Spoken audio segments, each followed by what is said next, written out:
네, 한 주간의 삶도 성령 충만하시고 또 행복한 삶이 되시기를 축원합니다. 우리가 살아가는 이 세상, 날이 가면 갈수록 실은 세상이 좋아지면 좋아질수록 복잡해지고 있고, 또 그 복잡해지는 것을 통해서 선택해야 할 일들이 얼마나 많은지 모릅니다. 예전 같으면 머리만 아프다고 해도 그 아픈 약이 하나가 있었어요. 소화도 보면 소화제 하나 이렇게 하면 대부분 생각하는 게 있었습니다. 이렇게 주방에서 이렇게 간장 하나 구입하더라도, 그리고 어떻습니까? 뭘 하나 이렇게 사더라도 별다르게 선택할 필요가 없었죠. 그냥 정해진 것 하나, 아주 대표적인 상표가 하나 있었습니다. 그러면 그거 사서 그냥 구입해서 쓰면 됐는데, 지금은 뭘 하나 사더라도 왜 그렇게 종류가 많은지 모릅니다. 그래서 시장에 가서 예전에는 그냥 하나 집어오면 됐는데, 지금은 이거 사야 할지 저거 사야 할지 고민을 많이 하시고, 또 선택의 폭이 너무 넓기 때문에 뭘 선택해야 될지 고민이 많이 됩니다. 자, 그러니까 세상이 좋아질수록 어쩌면 예전에는요, 선택할 게 없어요. 그냥 그것만 사오면 됩니다. 그래서 실은 후회라는 것도 그렇게 많이 안 했습니다. 근데 지금은 뭐든지 이렇게 선택을 많이 해야 되기 때문에, 그래서 지금은 어쩌면 세상이 복잡해질수록 우리의 삶 속에 자꾸 그 후회라는 게 생겨지게 된다라는 것이죠. 그래서 어떤 분은 내 인생에 후회는 없어, 그렇게까지 심지어는 자신 있게 자신의 삶의 모토를 이야기하시는 분들도 있기는 합니다. 그만큼 후회하지 않는 삶을 살기 원하는 그런 마음의 욕구가 우리 안에 다 있다라는 것이죠. 그런데 그 다니엘 핑크라는 분이 쓴 그 후회의 재발견이라는 책을 제가 요즘에 좀 보는데, 거기에서 그 미국 사회에 있는 사람들에게 어떤 프로젝트를 가지고 이런 질문들을 좀 했더라고요. 자신의 삶을 돌아보면서 내가 조금 더 다르게 행동했더라면 더 좋았을 텐데라고 생각했던 때들이 있으십니까? 이렇게 이제 질문을 했는데요. 그 설문하는 대답을 봤더니 82%나 되는 응답자가 대부분 다 항상 나는 이렇게 좀 했으면 좋았을 텐데 하는 그 후회를 항상 한다 하는 그런 이야기가 소개되어 있더라고요. 어쩌면 후회 없는 인생을 살고 싶은 우리의 마음이 있지만, 그러나 우리의 현실의 삶을 보면 점점 더 이 사회 속에서 우리는 더 많은 그 후회를 할 수밖에 없는 그런 삶의 자리에 있다라는 것이죠. 2016년에 그 리우 올림픽이 있었습니다. 거기에 여자 도로 사이클 경기가 있었는데 137km 코스로 이 자전거를 타고 가는 겁니다. 그러니까 여기에 1등한 선수의 기록을 봤더니요, 3시간 50분 정도 되더라고요. 그러니까 한 4시간 정도를 이 자전거를 타야 되는 거예요, 이 경기에서. 그러니까 대단한 거죠. 4시간 정도 자전거를 탄다는 게 쉽지 않은 일이죠. 그래서 그렇게 이제 올림픽 경기가 열릴 때마다 거기에서 이제 아무래도 다 금메달을 따고 싶은 그런 마음이 있겠죠. 경기가 진행이 되고 스웨덴 선수였던 그 엠마 요한손이라고 하는 선수가 이제 거의 결승점에 다다르는데, 모든 사람들이, 또 방송을 진행하는 스포츠 중계자들도 이제 저 스웨덴 선수가 금메달을 따겠다라고 그렇게 중계를 했습니다. 그래서 이제 저 사람이 이제 금메달이다 다 그렇게 환호했는데, 그런데 마지막 결승점에 이르렀을 때 극적으로 역전극이 일어나는데, 그 뒤따랐던 네덜란드 선수 안나 판데르라고 하는 선수가 그 타이어 한 간격 정도 되는 차이로 그 먼저 결승점에 들어가 버립니다. 그래서 역전이 일어나고, 그래서 그 뒤따르는 또 이탈리아 선수가 3위로 이렇게 들어오게 됩니다. 한 기자가 이제 그 사진을 찍었는데요, 그 사진을 찍어서 공개를 했는데, 그 사진에 보면 가운데 있는 선수가 네덜란드 선수인데 이 금메달을 딴 거죠. 너무 행복해 보이죠? 금메달 따서 너무 좋은 거예요. 자, 그렇다면 행복도의 그 순서를 보면 그 다음에 은메달이어야 맞습니다. 그런데 신기하게도 동메달 딴 선수가 더 행복해 보입니다. 은메달 딴 선수는 별로 행복해 보이지 않는다라는 거죠. 자, 왜 저렇게 사진에 찍혔을까요? 결국은 동메달 딴 선수는요, 마음속에 적어도라는 생각이 있는 거예요. 그러니까 우리 인생을 살아갈 때 늘 적어도 그래도 4위는 안 했어요. 이런 마음이 있는 거예요. 내가 그래도 적어도 메달은 땄어요. 이런 마음이 있으니까 이 동메달 딴 선수는 그나마 행복한 거예요. 근데 은메달 딴 선수는요, 마음에 뭐가 있냐면 했더라면 이게 있는 거예요. 했더라면 내가 조금만 더 힘을 줬더라면, 조금만 더 내가 늦추지 않았더라면, 이렇게 하면서 했더라면의 마음이 있으니까 이 마음이 너무 서운한 거예요. 섭섭하고요. 후회가 되는 거죠. 그러니까 이런 후회의 마음이 있는데, 그런데 그만큼 이 후회가 없는 삶을 산다는 게 실은 어렵다는 건데, 그런데 여기에서 이것을 연구하셨던 분들이요, 아주 재미있는 이야기를 합니다. 그래서 우리는 대부분 이런 이야기를 하면서 어떻게 이야기합니까? 적어도 그만큼 했으면 됐어 하면서 감사해야지 하면서 이렇게 생각을 합니다. 틀린 이야기 아닙니다. 물론 맞는 이야기죠. 그런데 놀랍게도 대부분의 사람들이 적어도라는 가진 사람들은요, 그런 생각을 하시는 분들은요, 마음에 위안이 되고 마음에 그래도 이렇게 좀 섭섭했던 마음들이 이제 생겨지지 않고 그렇게 되는 것은 맞는데, 그분들의 삶의 모든 모습들을 보면 결국은 더 이상의 발전은 없더라는 거죠. 오히려 했더라면 후회했던 사람들이 마음이 쓰라리고 너무 아팠지만, 그러나 그 다음 경기 때 메달을 딸 수 있는 확률이 더 컸다는 거예요. 비록 후회하는 그런 부분이 있었지만 그 삶의 자리를 더 개선시킬 수 있는 그 자극은 훨씬 더 이 쓰라린 가슴을 가졌던 은메달의 선수가 더 크게 있었다라는 것이죠. 우리가 어떤 분야든지 간에 승리하려고 한다면 많은 분들이 그런 이야기 합니다. 더 노력해야 된다, 성실해야 되고 집중력이 있어야 된다, 성공하기 위한 많은 이야기들을 합니다만은, 그러나 정말 분명한 것은 승리했던 모든 분들 이야기를 들어보면 나는 한 번도 넘어지지 않았어요, 나는 한 번도 실패하지 않았어요 하는 사람은 아무도 없다는 거죠. 실은 우리 모두의 삶에 보면 후회가 없는 인생은 없다라는 것입니다. 중요한 것은 내가 실패했을 때 그 후회스러운 삶에서 내가 다시 일어날 수 있는 용기를 가지는 게 중요하다 하는 것이죠.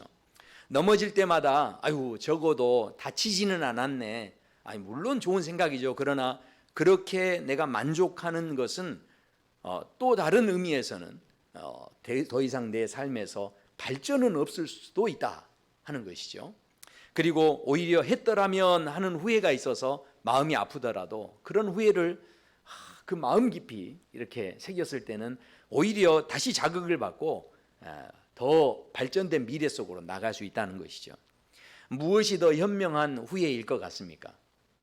저와 성도 여러분의 삶 속에 어차피 후회가 없을 수는 없는데, 저와 성도 여러분의 삶 속에 저는요, 정말 현명한 후회, 우리의 미래가 있는 그런 우리의 삶의 자리가 되길 소원합니다. 우리 교회가 창립 12년이 될 때까지 여기까지 이르렀는데, 우리의 그 12년을 돌아보면 후회되는 일이 왜 없겠습니까? 우리 안에 부끄러운 일이 왜 없겠습니까? 우리 안에 과거의 모든 모습들을 보면 안타까운 모습들도 왜 없겠어요? 그런 모든 모습들이 있습니다. 그러나 거기에서 그래도 여기까지 왔으니 됐네, 이게 아니고 우리의 삶 속에서 정말로 그 후회스러운 일들이 다시는 일어나지 않도록 우리 안에 정말 현명한 후회, 우리의 미래가 더 새로워질 수 있는 그런 삶의 자리가 되기를 소원합니다. 오늘 우리가 읽었던 본문의 말씀에 보면 이 히브리서 11장은 신앙생활을 열심히 했지만 실패 없는 사람들이 아니었고 늘 좀 실패도 하고 실수도 하고 부족했던 사람들, 그러나 이 사람들이 하나님을 의지해서 다시 역전하게 되는, 다시 일어서게 되는 그런 믿음의 사람들이었음을 성경에서는 소개하고 있습니다. 아브라함이나 야곱이나 또 다윗이나 엘리야나 베드로 같은 그 많은 믿음의 사람들이 있었는데 이 사람들이 성공한 삶을 살았지만 그러나 그 과정 속에 보면 한결같이 넘어졌다가 다시 믿음으로 일어섰던 사람들이었다라는 것을 말씀하고 있죠. 오늘 그래서 말씀의 시작에 보면 하나님께서 이 하나님의 사람들을 어떻게 세우셨는지를 말씀하고 계시는데 그것은 바로 믿음이었다라고 소개하고 계십니다.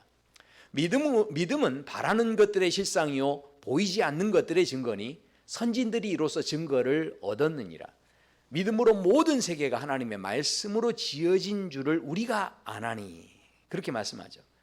믿음의 이 관점을 가진다는 게요 굉장히 중요했다는 거죠.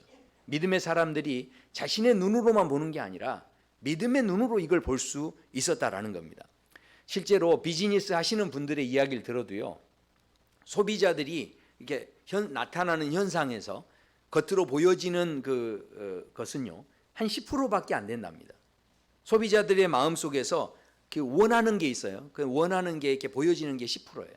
그런데 이 사람들 안에 감춰져 있는 이 사람들이 필요로 하는 것 이것이 90%가 되는데 비즈니스 전략을 짜시는 분들이 이 90%를 볼 수 있는 사람들이요 훨씬 성공에 가까운 삶을 살 수 있다라는 거죠. 비즈니스뿐만이 아닙니다. 우리가 대부분 삶의 자리에 보면 나타나서 보여지는 것만이 중요한 게 아니죠. 거기에 담겨져 있는 의미와 뜻을 본다는 게 얼마나 중요한지 모릅니다. 대추가 왜 빨개지는 줄 아십니까? 대부분 평범한 사람들은요 목사님 가을이 됐으니까 계절이 됐으니까 대추가 이렇게 익어가니까 이게 빨간 거죠 이렇게 대답합니다. 그런데 장석주 시인은요 대추 한 알이라고 하는 시에서 이렇게 표현을 합니다. 저게 저절로 붉어질 리는 없다. 저 안에 태풍 몇 개, 저 안에 천둥 몇 개, 저 안에 번개 몇 개가 들어있어서 붉게 익혀지는 것일 게다. 그러니까 무슨 이야기입니까?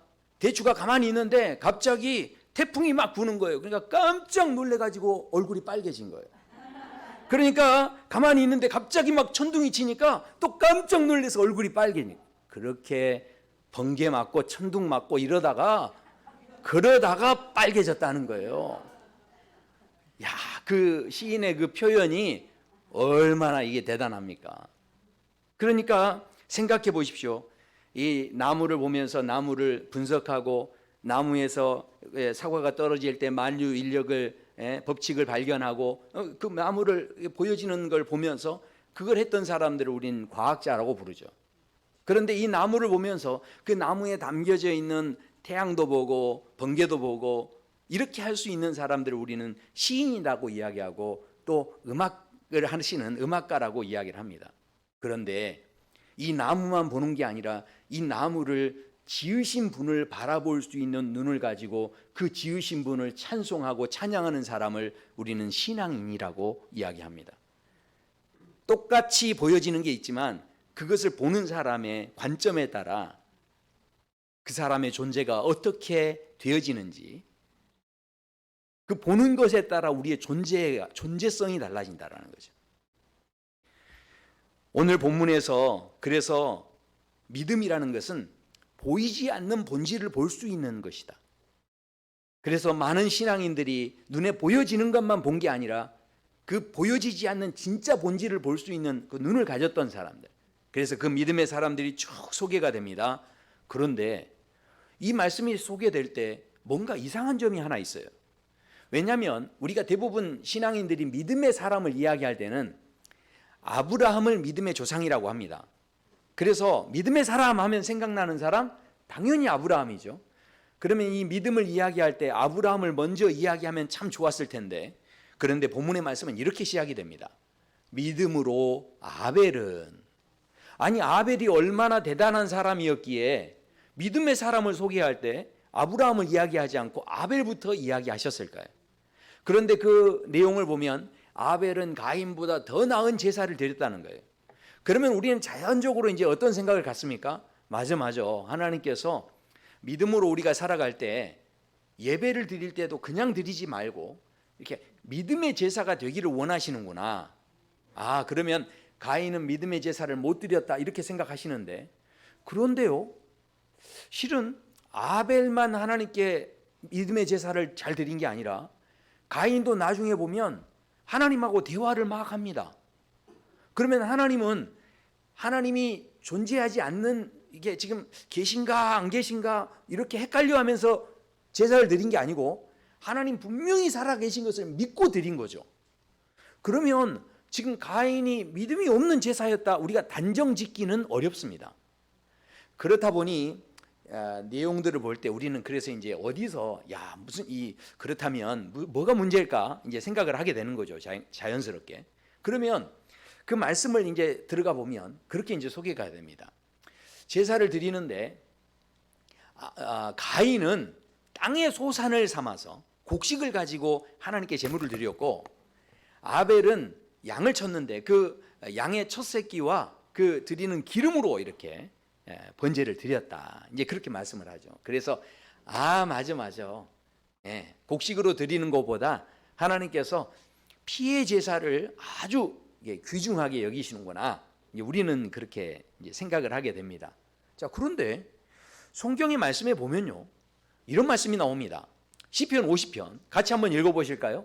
나는 내 재물 때문에 너를 책망하지는 아니하리니 내 번제가 항상 내 앞에 있음이로다. 아멘. 그러니까 하나님께서 재물 가지고 재물이 돈 몇 푼밖에 안 된다고 해서 그 사람 무시하시고, 재물이 많다고 해서 하나님이 그 사람 더 예뻐하시고, 이런 분이 아니시라는 거예요. 재물 가지고 차별하지 않는다는 거죠. 아니, 재물 가지고 만약에 문제를 삼으셨다면 가인은 농사 짓는 사람인데 어떻게 피해 제사를 드립니까? 그러면 어떻게 해야 되죠? 빌려와야 되잖아요. 뭔가 꼬아야 되는 거죠. 하나님이 막 빌려서까지 예물을 드리고 제사를 드리고 이렇게 하기를 원치는 않으신다는 거죠. 자, 그렇다면 우리는 당연히 이제 다시 한번 그 내용을 보면서, 그럼 왜 하나님께서는 아벨의 제사는 받으시고 가인의 제사는 받지 않으셨을까? 우리는 이제 궁금하죠. 그러면 이제 말씀을 다시 보는 거죠. 근데 그 말씀을 보니까 이렇게 돼 있어요. 아벨과 그의 제물은 받으셨으나 가인과 그 제물은 받지 않으셨다는 거예요. 그러니까 이게 제물의 문제가 아니라 제물과 누구를 받으신 겁니까? 그 드리는 사람을 받으셨다는 거죠. 그렇다고 한다면 그렇구나. 하나님께서 예배만 받으시는 게 아니라 우리의 삶 속에서 날마다 월화수목금토, 그러니까 월수금화목토, 아시는 분은 알 거예요. 아무튼 그 월수금화목토의 그 삶을 하나님 앞에 다 이렇게 드릴 수 있어야 그게 진정한 예배다. 그래서 우리가 이제 대부분 그렇지 하나님이 기뻐하시는 예배는 그냥 예배 시간만 드리는 게 아니라 날마다 우리의 삶이 하나님 앞에 드려져야 이게 하나님이 기뻐하시는, 받으시는 그런 예배다. 이제 이런 결론을 가지게 됩니다. 자, 그런데 그 말씀을 뒷받침해 주는 진짜 말씀이 있어요. 미가서에 보면 이렇게 돼 있어요. 사람아, 주께서 선한 것이 무엇임을 내게 보이셨나니 여호와께서 내게 구하시는 것은 오직 정의를 행하며 인자를 사랑하며 겸손하게 내 하나님과 함께 행하는 것이 아니냐. 그러니까 예배만 드려서 되는 게 아니라는 거예요. 하나님하고 정직하게 이렇게 살아가면서 내 삶을 드리는 것이어야 한다. 이렇게 말씀한다라는 것이죠. 아멘 해주셔서 감사합니다. 자, 그렇지만 한번 생각해 보세요. 만약에 그러면 하나님께서 이 사건을 통해서 예배를 잘 드리는 것을 가르쳐 주기를 원하셨다면 그 다음 순서로 하나님께서 아벨을 찾아가셔서, 아벨아, 참 너 예배 잘 드렸다. 그리고 너 예배 드리는 걸 보니 너무 좋다. 그러면 네 후손들한테도 앞으로 이렇게 예배 드려라고 이야기를 좀 했으면 좋겠다. 이렇게 말해야 맞죠. 그런데 하나님께서 아벨을 찾아가지 않으시고 오히려 누구를 찾아가시냐면 가인을 찾아가십니다. 그리고 가인에게 이렇게 이야기하죠. 가인아, 죄가 내 문 앞에 있다. 그런데 죄가 너를 원하지만 너는 좀 그 죄를 좀 잘 다스렸으면 좋겠다. 이렇게 이야기하십니다. 그러니까 지금 하나님이 나타나셔서 이 가인을 막 혼내시는 겁니까? 혼내시는 게 아니죠. 지금 이 뉘앙스를 보면 마치 어떤 느낌입니까? 애절한 마음으로 뭔가 이렇게 권면하고 부탁하는 느낌이죠. 자, 아벨은 찾아가지 않으시고 가인을 찾아가셔서 뭔가를 이렇게 자꾸 부탁을 하고 계시는데, 그런데 가인이 어떻게 합니까? 그렇게 부탁을 하지만 하나님의 충고를 듣지 않고 아벨을 불러내는데 하나님 안 보이실 것 같은 들판으로 불러냅니다. 자기 생각인 거죠. 그래서 거기에서 세상의 동생 아벨을 죽이게 됩니다. 근데 이것은 우발적 살인이 아닙니다. 이건 계획적인 살인이죠.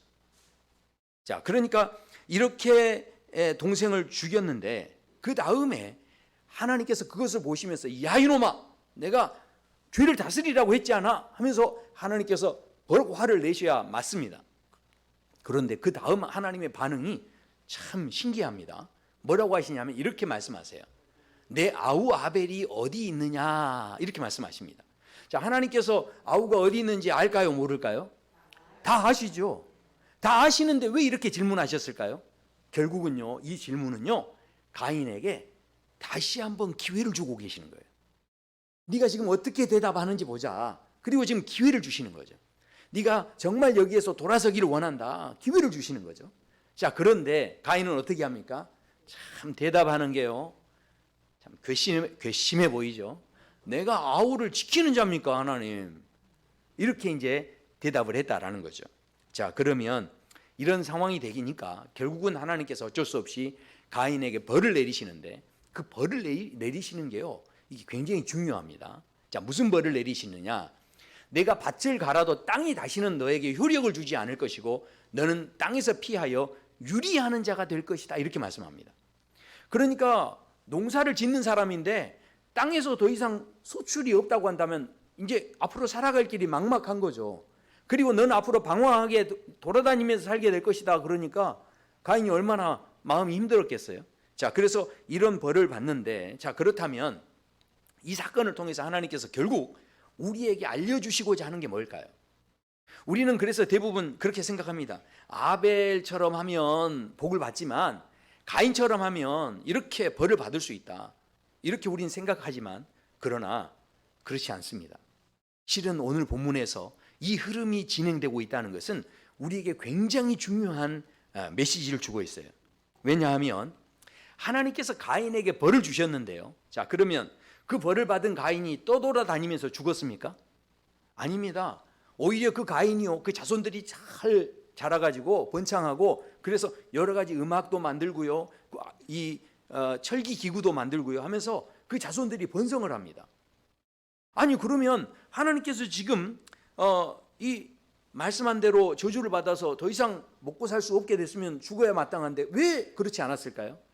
막막한 이 상황 속에서 가인이 떠돌아다니면서 결국은 뭐 하며 살았어야 했을까요? 농사 못 지으니까 이제 뭐 해야 됩니까? 양 치는 거 할 수밖에 없는 거죠. 그러니까 양을 치기 시작하는데 너무 놀라운 것은 결국은 이 양은 원래 누가 쳤습니까? 아벨이 쳤던 거죠. 그러니까 본문의 상황에서 하나님께서 벌을 내리신다라고 했지만 그 벌 속에는 아직도 하나님께서는 가인에게 기회를 주고 계시는 거예요. 또 다른 기회를 주고 계시는 거예요. 너무 놀라운 거죠.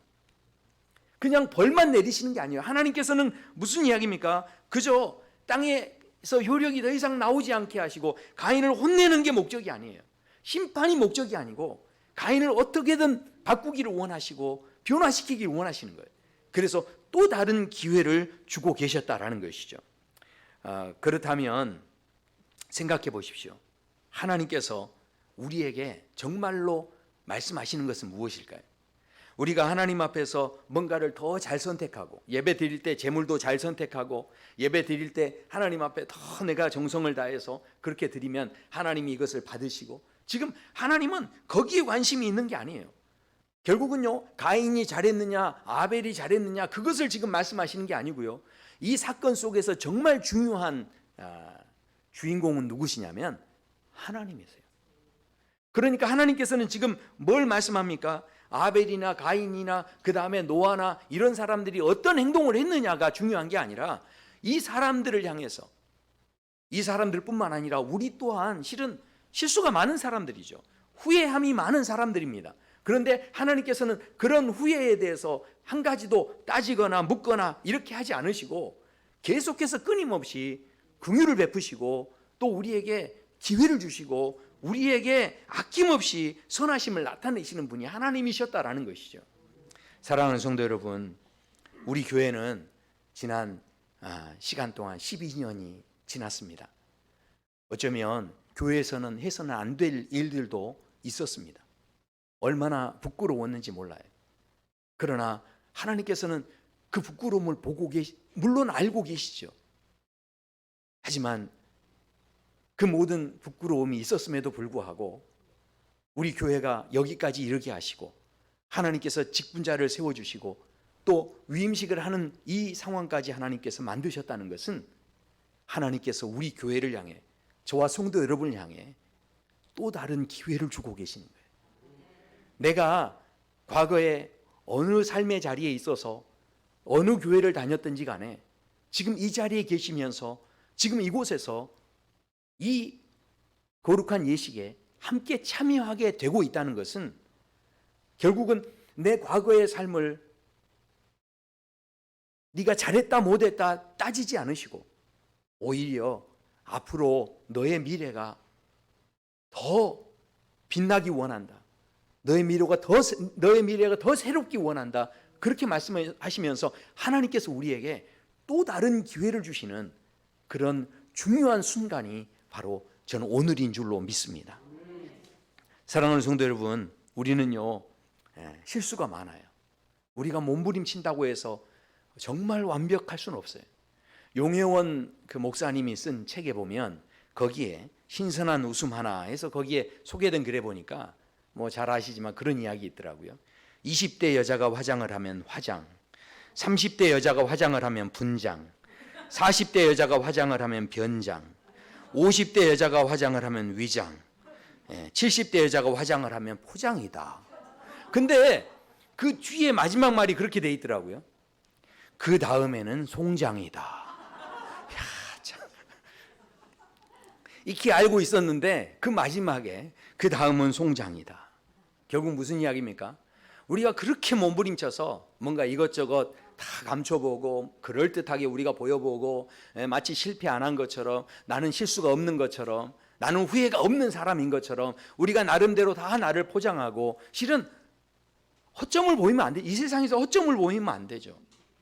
그러니까 그 실수를 보이지 않기 위해서 우리 나름대로 다 그렇게 몸부림치며 살아가지만 그러나 그 끝판은 결국 송장이라는 거예요. 결국 보톡스의 효력은 거기까지. 생각해 보십시오. 우리의 몸부림은요 결국은요 온전하지 못합니다. 우리는 어차피 또 실수할 수 있어요.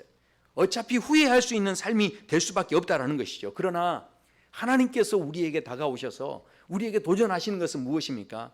우리를 화장시키시는 게 아니에요.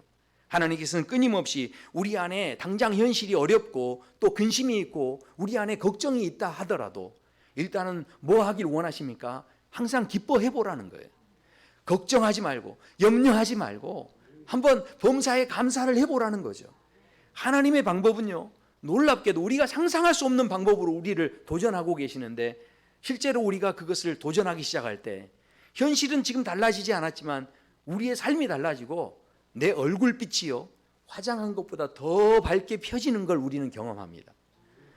그래서 얼굴과 낙하산은 펴져야 산다 그런 말이 있습니다.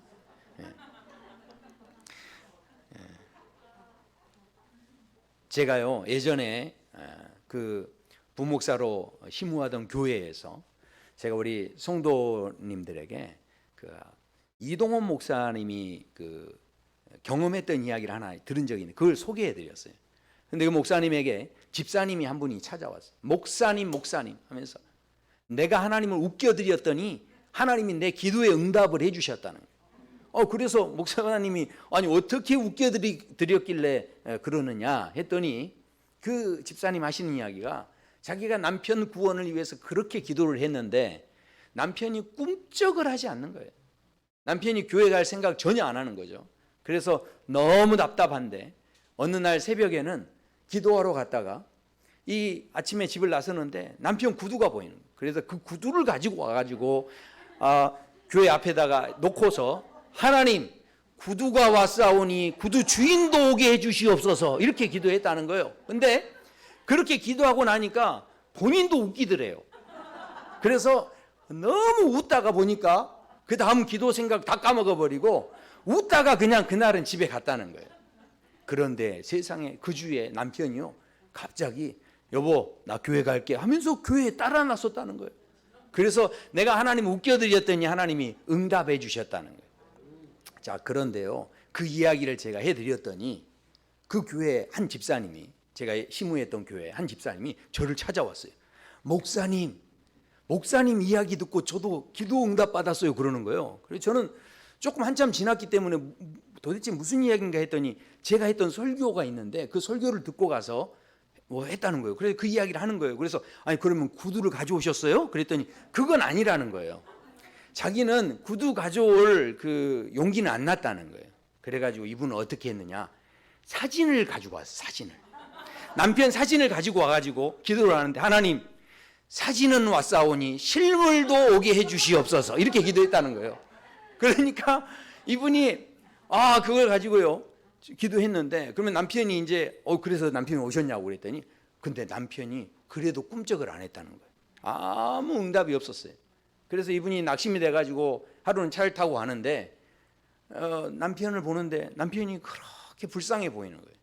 그래서 눈물이 나오는데 그 눈물을 보일 수 없어서 창밖을 보면서 이렇게 눈물 흘리는데 남편이 눈치를 챈 것 같아요. 여보 울어? 하면서 이렇게 물어본 거예요. 그러니까 눈물을 좀 감추면서 아니 안 울어 이렇게 했는데 세상에 그 남편이 아유 그래 알았어 교회 가면 되잖아 그러면서 그 남편이 그래서 교회를 따라 나왔다는 거예요. 그래서 그분이 정말 등록을 해서 교회 다니는 걸 제가 보고 왔어요. 야, 생각해 보십시오. 실은요 우리가 수많은 말씀들을 지금 듣고 삽니다. 말씀의 홍수 시대예요. 예전에는 방송도 안 되니까 교회 와야만 듣는 말씀이었어요. 그런데 지금은 어디서나 듣는 말씀이에요. 그러나 그 수많은 말씀들을 내 것으로 경험하지 못하면 아무 소용없는 거예요. 우리 사랑누리 교회가 여기까지 왔는데 오늘 위임식의 예배를 드리는 자리에 지금 어느 교회에 계시다가 이렇게 다 여기에 모이셨는지는 모르겠지만 우리의 모든 삶의 자리 가운데 생각해 보십시오. 저 큰 교회 가면 무슨 생각을 할 수 있습니까? 적어도 교회, 제가 지금 큰 교회는 뭐 이렇고 저렇고 이런 이야기 아닙니다. 오해하시면 안 돼요. 큰 교회 가면요 그냥 저 구석에 앉아 있어도요 사람들이 잘 모릅니다. 그러면 아유 적어도 예배는 드리고 간다 만족하며 가시겠죠. 그런데 작은 교회는 어떻습니까? 피할 데가 없어요. 제 눈에 다 걸려요. 큰 교회는 일을 안 하고도 예배만 드리고 가도 적어도 예배만 드리고 가도 돼요. 그런데 여기 와서 작은 교회에서 걸리면 어떻게 되죠? 저한테 걸리면 일을 하시는, 그러면 마음속에 무슨 생각이 드는 거죠? 차라리 큰 교회에 갔더라면. 그런데 늘 그렇게 후회만 하고 있으면 어쩌면 하나님께서는 우리에게 끊임없이 기회를 주고 계시는 거예요. 우리의 삶 속에서 물론 큰 교회 다니면 좋을 수 있겠죠. 그러나 그곳에 있으면 교회를 다시 새롭게 세울 수는 없어요. 작은 교회가 되니까 우리에게 세울 수 있는 기회가 생긴 거예요. 더 온전하게 세울 수 있는 우리에게 하나님께서 그 축복을 우리에게 주시는 거예요. 지금 이 순간들이요, 여기까지 되어진 상황들이 이게 절대 우연이 아닌 거죠. 지금 이 자리에 앉아 계신 것 자체가 우연이 아니에요. 우리의 모든 삶의 자리가 어찌 됐든지 간에 하나님은 지금도 가인에게 이렇게 저렇게 네가 지금 왜 내 말을 듣지 않느냐 책망하지 않으시고, 아벨이 네 동생 아벨이 어디 있느냐 물으시면서 다시 기회를 주시는 하나님께서 오늘 저에게만 기회를 주시는 게 아니고요, 여기 있는 모든 분들, 우리 사랑누리교회 한 분 한 분에게 지금 기회를 주고 계시는 거예요. 이 위임식의 그 상황 속에서 우리를 부르시며 내가 기뻐하는 교회, 또 이 땅을 선교하는 교회, 하나님께서 영광 받으시는 교회 한번 만들어 보자라고 기회를 주고 계시는 거예요.